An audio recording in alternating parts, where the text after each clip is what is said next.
Yes, sir. I'm not a Christian, I'm a Muslim, so pardon my questions. The Ten Commandments you talked about certainly provide a very enlightening spiritual guide for people. But as a society, compared to the Mosaic Law, where it has a single law for every single thing you're ever bound to do, I see that really the laws that Jesus came with, the code of life he came up with. Sorry, code of? The code of life that he's supposed to have given us is not sufficient to envelop society like Jewish law or Islamic law. How do you think Christianity can fix the world if the absolute law that you demand is not present in Christianity itself? You can't love thy neighbor and love thy father and just bring it on from there.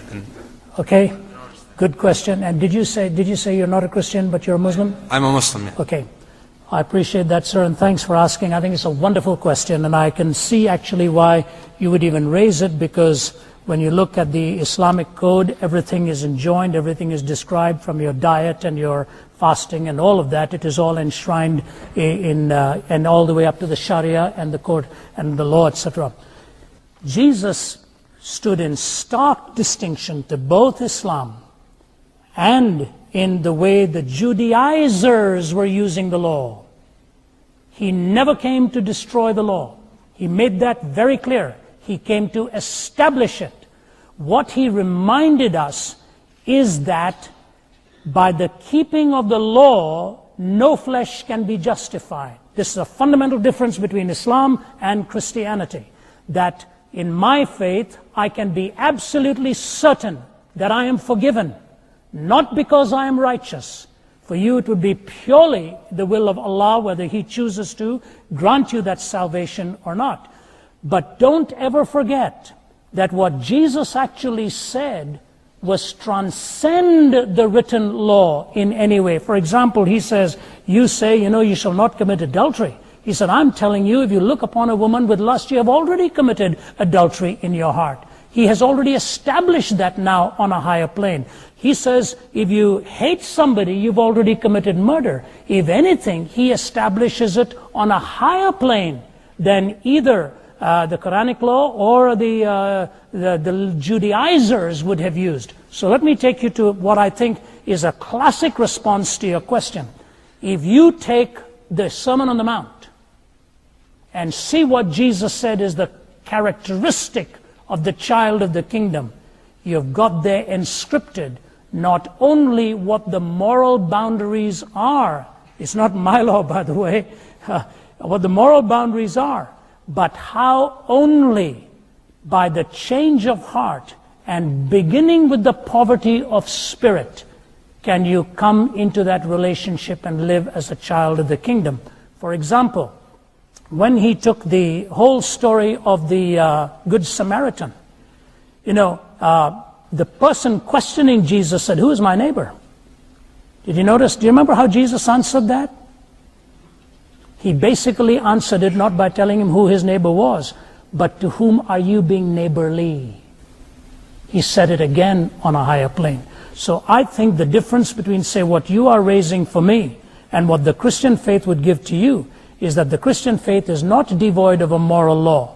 It sets it on a higher plane and reminds you and me that we cannot keep it in and of ourselves.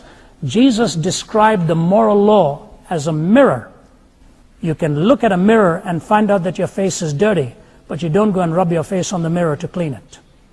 So you go to something other than the mirror, and the law, says the Apostle Paul, is a schoolmaster. If anybody knew what the moral law was, it was the Apostle Paul. And he found out at the end that it was only the grace of God and the mercy of God that was able to give him salvation. It doesn't deny the law, it affirms it and shows ultimately the impossibility for you and me to keep it. So it does not destroy the law, it shows that He alone completely fulfilled it. No one else ever did. Amen. One more, sir. Go ahead. Yeah. Jesus spoke in a lot of parables, which in my culture, in my world, because I'm Arab, we're accustomed to that. Yes, but sir. parables are too abstract. You can't take that to the bank. parables are not the law. But you know, all the thing that you just mentioned is the reason why there are 1,001 churches and denominations around. Okay. The Christianity is not united, and I think that's why. You know, I appreciate what you're saying, and I think there's a lot of truth in what you're saying, but you're forgetting an awful lot too.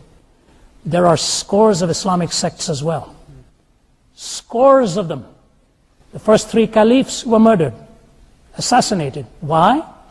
2 of them were by counter-Muslims. So you've got the Seveners and the Twelvers and the Ismailis and the Ahmadiyas and the Shiites and the Sunnis and the and on and on and on. So yeah, let me finish. So my point to you is, your point is well taken if you understand one thing, that ultimately you and I are not Christians by the denomination or the abomination we belong to. We are Christians by becoming followers of the... What's your name, sir? My name is Hani. And I'll be glad after the meeting to stay and talk to you. I saw you here, and I appreciate your questions. You know, this is so interesting, born and raised in India. I used to hear this all the time. This is what I also said. What's the Methodist? What's this? You know, the story was told about a man who said Jesus healed 2 people with mud, of eyesight. With one he used mud, and with the other he didn't use mud. He said, thank God it didn't happen. In our day, we'd have 2 denominations, the Muddites and the anti-Muddites. You know, it's true. There are many of these sects. But you know what is so beautiful about that possibility? Unity does not have to be uniformity. What ultimately defines whether you're a Christian or not is not what denomination you belong to, but whether you know Jesus Christ in your heart as well. And that you can come to know too. But thanks very much, and we'll see you after the meeting. Yeah.